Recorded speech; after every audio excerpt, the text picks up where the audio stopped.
2023चा Sunil Deshmukh Maharashtra foundation America यांचा पुरस्कार झोळीला मिळालेला आहे. त्याबद्दल फाउंडेशनचे मी ऋण व्यक्त करतो. काय विशेष काय आहे नक्की या झोळीमध्ये? तर झोळी जर आपण पाहिलं, झोळी हे नुसतं जगणं नाही आहे. झोळी हे जगणं विथ अनुभवाचं जगणं आहे. आणि जे भोगलं आहे, जे सोसलं आहे, ते व्यक्त करण्याचा प्रयत्न या झोळीमध्ये केलेला आहे. झोळी हे ज्या समाजाचं चित्रण करतं तो समाज आहे डवरी. ज्या डवरी समाजामध्ये उघड्यावरती माझा जन्म झाला. माझा जन्मापासून ते यद्यपीपर्यंत त्या पालाशी किंवा उघड्यावरच्या जीवनाशी माझा संबंध आलेला आहे. म्हणजे एकतर बघितलं तर अजूनपर्यंत सन्मानाचं जीवन जे आहे त्याच्या जवळपासही आम्ही पोचू शकलो नाही. मग त्यामध्ये अन्न असेल, वस्त्र असेल, निवारा असेल. अन्न आणि वस्त्र आणि निवारा यासाठी आज हे संघर्ष आमचा सुरू आहे. तर हे संघर्ष जे आहेत ते आपल्याला दोन पातळीवरती आपल्याला बघता येईल.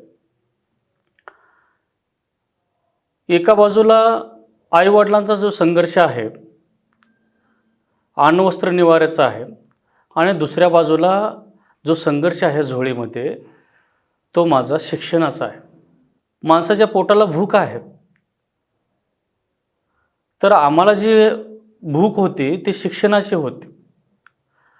कारण पिढ्यानपिढ्या पडलेला शिक्षणाचा जो बॅकलॉग आहे याच्यामध्ये जर बघितलं तर भटक्या विमुक्तामध्ये ह्या डवरी समाजामध्ये नगण्य अशी उदाहरणं आपल्याला दिसून येतील. मी सहज आपल्याला सांगू शकतो, फक्त 2 ते 3च PhD ह्या समाजामध्ये आहेत. आणि टाटा सामाजिक विज्ञान संस्था इथे PhD करणारा मी एकमेव 72 वर्षाच्या इतिहासामध्ये टाटा सामाजिक विज्ञान संस्थेच्या एकही भटक्या विमुक्तातला विद्यार्थी तिथे PhD करून बाहेर पडला नव्हता. अशी परिस्थिती पार्श्वभूमी होती.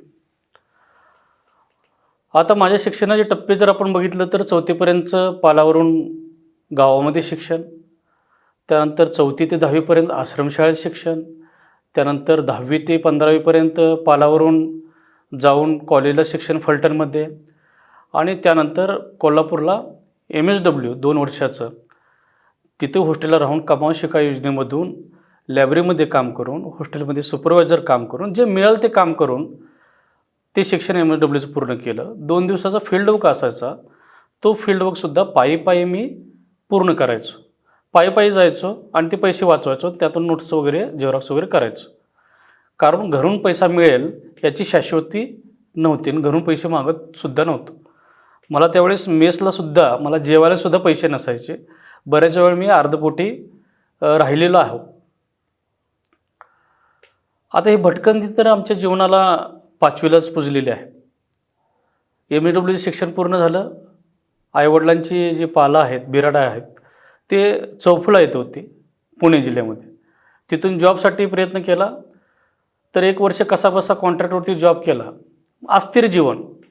मी म्हटलं MSW होऊन सुद्धा अस्थिर जीवनाकडे आपण जातो आहे, परमनंट सोल्युशन आपल्या जीवनाचं पाहिजे.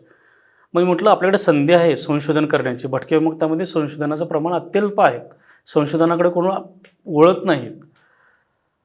आणि आपल्या जाणीव आहेत, अनुभव आहेत, आपल्या फील्डचं नॉलेज आहे, आपण हे जीवन जवळून पाहिलेलं आहे, तो आपण संशोधनाच्या माध्यमातून का पुढे आणू नये?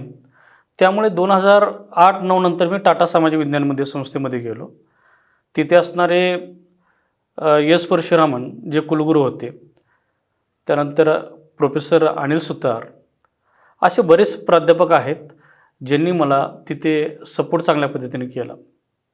फीज भरायला पैसे नसायचे. आईच्या गळ्यातलं मंगलसूत्र ठेवायचं, समाजातून व्याजाने पैसे घ्यायचे, ते पुन्हा आईवडिलांनी फेडायचे. जिथे आपण समाज सुधारण्याच्या वगैरे गोष्टी करतो आहे आणि त्या ठिकाणी आपल्या आईवडिलांच्या भिकीवरती आपल्याला उभं राहावं लागणं, म्हणजे ही जी बेरोजगारी आहे, याच्यातून बाहेर निघालं पाहिजे असं कुठं तर मला वाटायला लागलं. एका बाजूला मानवनिर्मित समस्या आहेत, एका बाजूला निसर्गनिर्मित समस्या आहेत.